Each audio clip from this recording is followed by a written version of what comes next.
नमस्कार दोस्तों।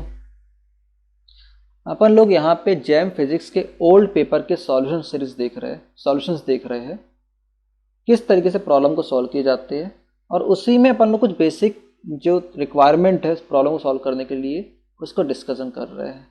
थोड़ा सा क्वेश्चन को एनालाइज कर रहे हैं ताकि एनालिसिस करने से आपको उस प्रकार के अगर कोई क्वेश्चन और आते हैं तो आपको एग्जाम में बन जाए। प्रॉब्लम सॉल्विंग अप्रोच का मकसद भी यही है कि आप एक प्रॉब्लम के थ्रू नंबर ऑफ प्रॉब्लम्स को देख सको। किस तरीके से आपको अगर प्रॉब्लम समझ आ जाते हैं तो उस तरीके का कोई प्रॉब्लम आता है या थोड़ा लिंक्ड क्वेश्चन आता है तो आप सॉल्व कर पाओ। कम समय में ज़्यादा स्टडी हो जाएगी इस तरीके से आपको। अपन ने अभी कंसर्न जो एरिया लिया है फिजिक्स का वो मैथमेटिकल पोर्शन का लिया है जिसको अपन मैथमेटिकल फिजिक्स बोलते हैं। इसके अपन लोग पहले पेपर सॉल्व कर लेंगे क्वेश्चंस वगैरह, उसके बाद अपन लोग कोर एरिया में आएंगे फिजिक्स के। और जैसा कि हमने बोला था पहले भी कि पहले हम मैथमेटिकल पोर्शन को ले रहे हैं, तो मैथमेटिकल पोर्शन का मतलब पहले जैम का लेंगे, फिर नेट का लेंगे, गेट का लेंगे, TIFR का लेंगे, स्लेट का लेंगे, सेट का लेंगे। हालांकि सेट और स्लेट स्टेट लेवल एग्जामिनेशन है, बट क्योंकि वो भी एक स्टैंडर्ड पेपर होता है ताकि आप अगर उनके क्वेश्चन सॉल्व कर लेंगे तो आपको मैथमेटिकल पोर्शन का कोई भी क्वेश्चन किसी भी एग्जाम में बन जाएगा। नंबर ऑफ पेपर सॉल्व करने का मतलब है नंबर ऑफ क्वेश्चन बैंक बन जाना आपके पास, और उसके सॉल्यूशन अप्रोच और सॉल्यूशन आपके पास रहना। और आप बार बार अगर प्रैक्टिस करोगे इसी वीडियो की आप, तो आपका मैथमेटिकल पोर्शन और इसके बाद जो अपन फिजिक्स एरिया के दूसरे कोर एरिया फिजिक्स सब्जेक्ट के कोर एरिया में जाएंगे अपन लोग, तो उसके भी अगर आप स्टडी पैटर्न इस तरीके से करेंगे तो आपकी तैयारी कम समय में ज़्यादा हो जाएगी। तो चलो अपन क्वेश्चंस डिस्कस कर लेते हैं। अभी फिजिक्स का पेपर अपन 2018 और 17 का लिया है। हालांकि 17 का तो पूरा क्वेश्चन बचा हुआ है, 18 का केवल एक क्वेश्चन बचा हुआ था। तो पहले 18 का एक क्वेश्चन डिस्कस कर लेते हैं, फिर 17 का देखेंगे। 2018 फिजिक्स में मैथमेटिकल पोर्शन में एक क्वेश्चन आया था। ये स्ट्रेट फॉरवर्ड क्वेश्चन था, टेलर एक्सपांशन के ऊपर था। टेलर एक्सपांशन अगर अपन साइन एक्स का करते हैं अराउंड एक्स इजिकल टू 0 में, तो जो एक्स क्यूब का एक्सपांशन करेंगे, एक्स की पावर में करेंगे एक्सपांशन, तो एक्स क्यूब का जो कोफिशिएंट आएगा बेसिकली, मतलब एक्स क्यूब को छोड़कर जो आजू बाजू मल्टीप्लाइंग फैक्टर जो भी आ रहा है एक्स क्यूब का, बेसिकली थर्ड बार अगर डिफ्रेंशिएट कर रहे हैं तब एक्स क्यूब मिल जाएगा। तो एक्स क्यूब का जो कोफिशिएंट आएगा उसकी वैल्यू क्या होगी।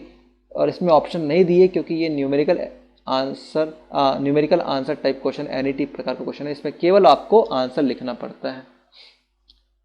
तो पहले अपन थोड़ा सा टेलर सीरीज के बारे में देख लेते हैं और फिर अपन लोग उससे जो फॉर्मूला मिलेगा डायरेक्टली अपन लोग अडॉप्ट कर लेंगे अपने पर्टिकुलर क्वेश्चन की जो रिक्वायरमेंट है उसके अनुसार। चलो इसका थोड़ा सा टेलर सीरीज देखते हैं।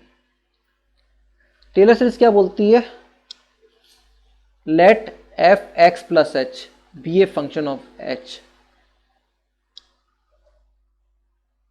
अगर एफ एक्स प्लस एच कोई फंक्शन है एच का, जहां पे x being independent of h, जिसमें जहां पे एक्स एच से इंडिपेंडेंट है, जिसको आप एक्सपांड कर रहे हैं एज ए कन्वर्जेंट सीरीज के रूप में इन दी पावर ऑफ एच। यहाँ पे एच के रूप में एक्सपांजन हो रहा है, मतलब H H square H cube है ना, इसके रूप में एक्सपांजन हो रहा है, एक्स के रूप में एक्सपांजन नहीं हो रहा। और let the expansion be differentiable any number of times with respect to h. तब टेलर सीरीज क्या होती है, f x plus h is equal to f x plus h f dash x plus h उसके by factorial two f dash dash x plus h cube by factorial 3 f dash dash dash x plus h की power n divide by factorial n f n x. ये basic form है Taylor series का। इसके अगर आप form बताए अलग अलग, मीन्स अगर अपन एक फॉर्म की बात करें, एक्स को एच से रिप्लेस कर दे क्योंकि दोनों इंडिपेंडेंट है एक्स और एच है ना, और एच को एक्स से रिप्लेस कर दे तो भी एक्स प्लस एच ही होगा। एक्स को एच में रिप्लेस कर दे तो ये सीरीज बन जाएंगी एक्स के रूप पे एक्सपांजन की। अब इस सीरीज में अगर हमने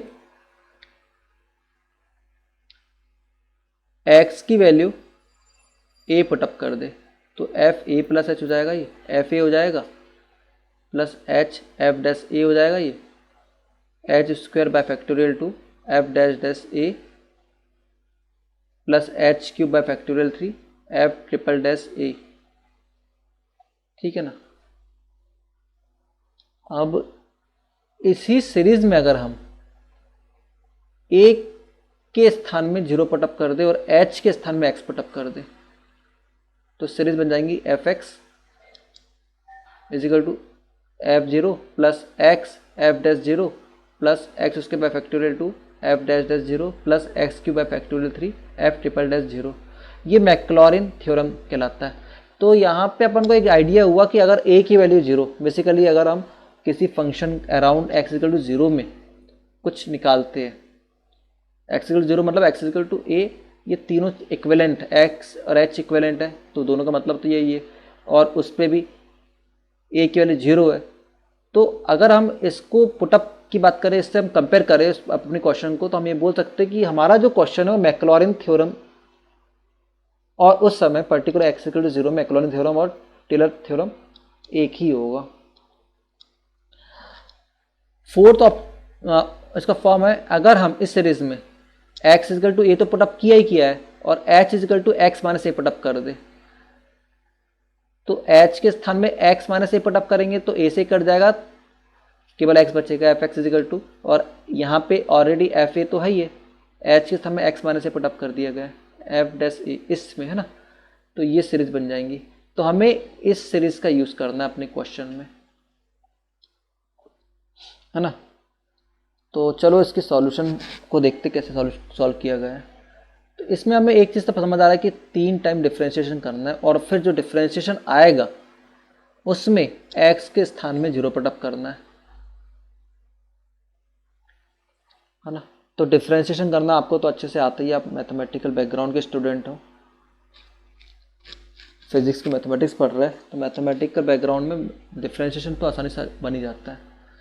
जैसे कि एफ डैश एक्स करना है ना, फर्स्ट टाइम डिफ्रेंशिएशन एक्स का, ये फंक्शन का विथ रिस्पेक्ट टू एक्स, तो साइन एक्स का साइन का डिफ्रेंशिएशन कॉस एक्स होता है और एक्स के स्थान में फिर से करते हैं अपन लोग, है ना। एक्स का जो डिफ्रेंशिएशन है फिर से करते हैं, तो एक्स के स्थान में कितना साइन एक्स है, साइन एक्स का कॉस एक्स हो जाएगा।